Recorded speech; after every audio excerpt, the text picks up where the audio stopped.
समाप्तवादी party के सदर मौलाना अखिलेशुद्दीन क्या समझते हैं अपने आप? इनके मरहूम अब्बा स्वर्गीय आदरणीय मुल्ला मुलायम सिंह जी के नेतृत्व में राम मंदिर निर्माण आंदोलन में शामिल कार्यसेवकों को गोलियों से भुनवा दिया गया।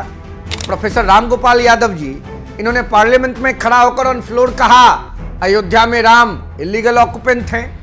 अगर ये भगवान कृष्ण के वंशज हैं तो चले मथुरा और जन्मभूमि जो भगवान कृष्ण की है उसको मुक्त कराने की लड़ाई का शंखनाद करें और ये बोले मेरे साथ, देश के साथ कृष्ण लला हम आएंगे, मंदिर वहीं बनाएंगे।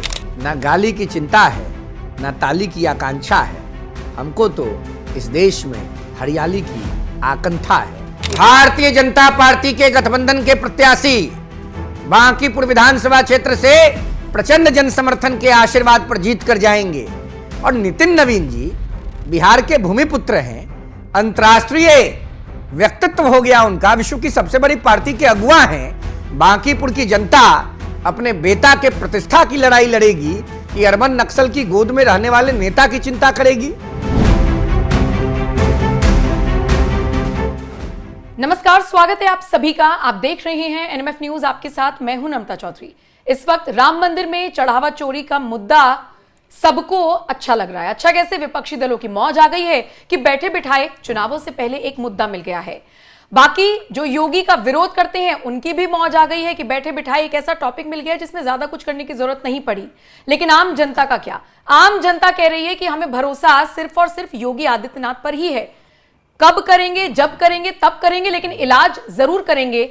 जिन्होंने भी सनातनियों को आघात पहुंचाने की कोशिश की है, इन सबसे इतर आजकल एक और नेताजी हैं जो राम भक्ति में लीन हो रही हैं, जिनको बड़ी याद आ रही है हिंदुओं की, जो सनातन प्रेमी हो गए हैं, ज्यादा से ज्यादा सनातन की बात कर रही हैं और उनको साथ मिल रहा है शंकराचार्य का, जो कह रहे हैं कि अगर कोई हिंदुओं की आवाज इस वक्त बन रहा है तो वो और कोई नहीं बल्कि अखिलेश यादव ही हैं। आज इसी पर और विस्तार से चर्चा करेंगे। चर्चा करने के लिए मेरे साथ युवा चेतना के राष्ट्रीय संयोजक रोहित कुमार सिंह इस वक्त मौजूद हैं। आपका स्वागत है। शुरुआत इसी से कि जिनको अब तक कभी प्रभु श्री राम याद नहीं आए, जो अयोध्या के इस भव्य राम मंदिर में नहीं गए, वो अचानक से सनातनी हो गए हैं। मैं पर्टिकुलरली अखिलेश यादव का जिक्र कर रही हूं। रोहित जी, मैं सीधे उन्हीं पर जवाब दे रहा हूं। नम्रता जी, समाप्तवादी पार्टी के सदर मौलाना अखिलेशुद्दीन क्या समझते हैं अपने आप को और क्या समझते हैं उत्तर प्रदेश, देश और दुनिया भर के सनातनियों को?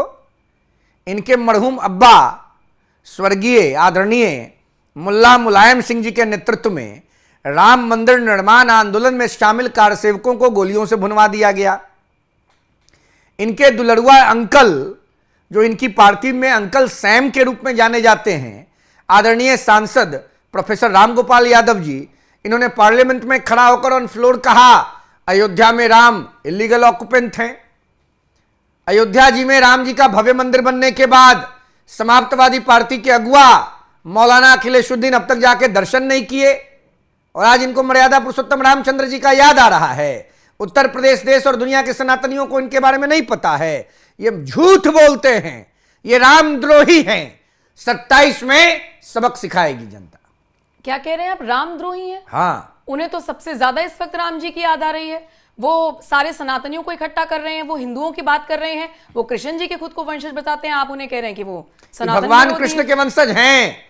अगर ये भगवान कृष्ण के वंशज हैं तो चले मथुरा और जन्मभूमि जो भगवान कृष्ण की है उसको मुक्त कराने की लड़ाई का शंखनाद करें और ये बोले मेरे साथ, देश के साथ कृष्ण लला हम आएंगे, मंदिर वहीं बनाएंगे। तब उत्तर प्रदेश, देश और दुनिया के सनातनी मानेंगे कि ये भगवान कृष्ण के वंशज हैं, नहीं तो ये झूठे हैं, ये झूठ बोलते हैं। अच्छा, आपको नहीं लगता है कि अखिलेश को बैठे बिठाए बड़ा अच्छा सा मुद्दा मिल गया है राम मंदिर चढ़ावा चोरी को लेकर, या जिस भी तरीके का ये पूरा प्रकरण सामने आया? जनता क्या कह रही है अगर उसको एक तरफ रख दिया जाए? अखिलेश अपनी राजनीतिक रोटियां सेक रहे हैं, आपको नहीं लगता? देखिए, समाप्तवादी पार्टी जो कुत्सित राजनीति करने का षड्यंत्र रच रही है, इसको यूपी की जनता जानती है। यूपी की जनता इनके बहकावे में नहीं आएगी। त्रेता काल में मर्यादा पुरुषोत्तम रामचंद्र जी का अवतार हुआ, राम जी के घर में मंथरा थी कि नहीं थी? तो ट्रस्ट में अगर कुछ मंथराएं आ गई तो उसका इलाज जनता करेगी, सरकार करेगी, सब ठीक हो जाएगा। आपको लगता है कि डेंट पहुंचेगा सरकार पर और इसका फायदा अखिलेश को होगा? कभी नहीं।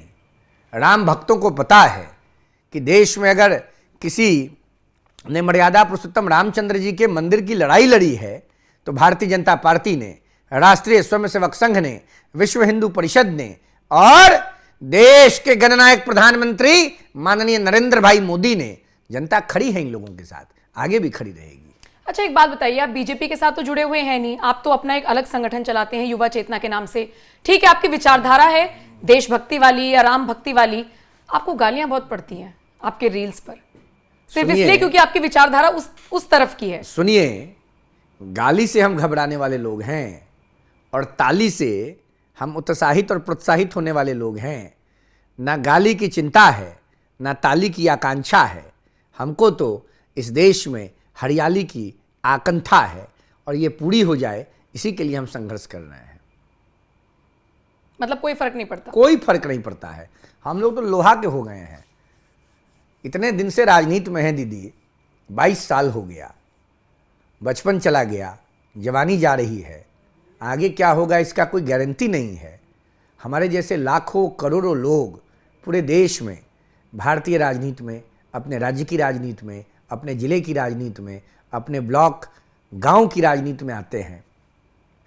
हल्दी नहीं लग पाता है, लेकिन देश में, समाज में परिवर्तन के शंखनाद का सूत्रधार बनने का सपना लेकर आते हैं। किसी को ताली मिलती है, किसी को गाली मिलती है। देशभक्ति करने वालों को गाली क्यों, और कास्ट के बेसिस पे गाली क्यों? मैं जब कमेंट्स पढ़ती हूँ तो उसमें प्रॉपर एक पर्टिकुलर कास्ट होती है जो आपको बहुत ट्रोल कर रही होती है। गालियों का स्तर तो बिल्कुल ही अलग होता है। आप ध्यान नहीं दे रहे वो अलग बात है, लेकिन पढ़ तो रही हैं। देखिए, मर्यादा पुरुषोत्तम रामचंद्र जी कौशल्या नंदन थे, भगवान थे। मनुष्य योनि में जन्म जरूर हुआ, लेकिन सृष्टि के रचयिता थे।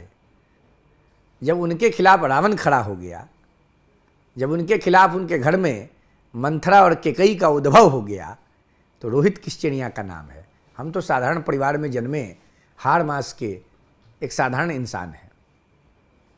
अच्छा, साधु संतों ने कार सेवा का ऐलान कर दिया है मथुरा में, और मैं नाम ले देती हूं, अखिल भारतीय अखाड़ा परिषद के अध्यक्ष हैं महंत रविंद्र पुरी, जिन्होंने कहा है कि 9 अगस्त को भारी तादाद में साधु संत पहुंचे और एक तरीके से बड़ा ऐलान है। इसे आप किस तरीके से देख रहे हैं? देखिए, संयोग से मैं 2 दिन मथुरा वृंदावन में था। देश के वरिष्ठ संत पूज्य स्वामी अभिषेक ब्रह्मचारी जी के संरक्षण में एक बड़ा यज्ञ था। कल वहाँ संत सम्मेलन भी था, मैं भी उस संत सम्मेलन में था। सभी संतों की इच्छा है, देश के प्रत्येक नागरिक की इच्छा है कि मथुरा में भगवान कृष्ण का भव्य मंदिर बने। अयोध्या में बन गया, अब मथुरा में भी बनना चाहिए। जनता साथ है संतों के, जनता साथ है भगवान कृष्ण के चरणों के। निश्चित रूप से आने वाले समय में मथुरा में भगवान कृष्ण लला का भव्य मंदिर बनेगा।